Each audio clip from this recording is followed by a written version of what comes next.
வணக்கம் மக்களே, நான் உங்கள் அன்புள்ள வர்ஷினி. ஸோ என்னோட பிக் பாஸ் ஜேர்னி வந்து ரொம்ப சூப்பராக இருந்துச்சு. என்னெல்லாம் வந்து நான் பேசணும்னு நினச்சனோ என்னால் அந்த டைமில் பேச முடியல. ஸோ இப்போ வீடியோவில் சொல்கிறேன், கேட்டுக்கோங்க.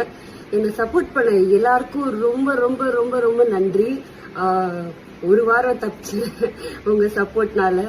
பட் என்னோட ஜேர்னி ரொம்ப ஷார்ட் லிவ்டாக இருந்தாலும் லிவ்ட் அப்படின்னு சொல்லலாம். அவ்வளோ சூப்பராக இருந்துச்சு. ஹவுஸ்மேட்ஸ் அனைவருக்கும் மிக்க நன்றி. எல்லாருமே ரொம்ப வெல்கமிங்கா, ஒரு சொந்தக்காரங்க மாதிரி ஒரு ஃபீலிங் கிடைச்சிச்சு எனக்கு. ரொம்ப நான் மிஸ் பண்றேன் பிக் பாஸ் ஹவுஸை. சான்ஸ் கிடைச்சா திருப்பி போய் அங்க வாழ்ந்துட மாட்டோமா அப்படின்ற ஒரு ஃபீலிங் எனக்குள்ள இருந்துட்டே இருக்கு. இன்னும் கொஞ்சம் பெட்டரா ஓப்பன் அப் ஆயிக்கலான்னு தோணுது. பட் இட்ஸ் ஓகே, எல்லாமே இப்போ முடிஞ்சிருச்சு.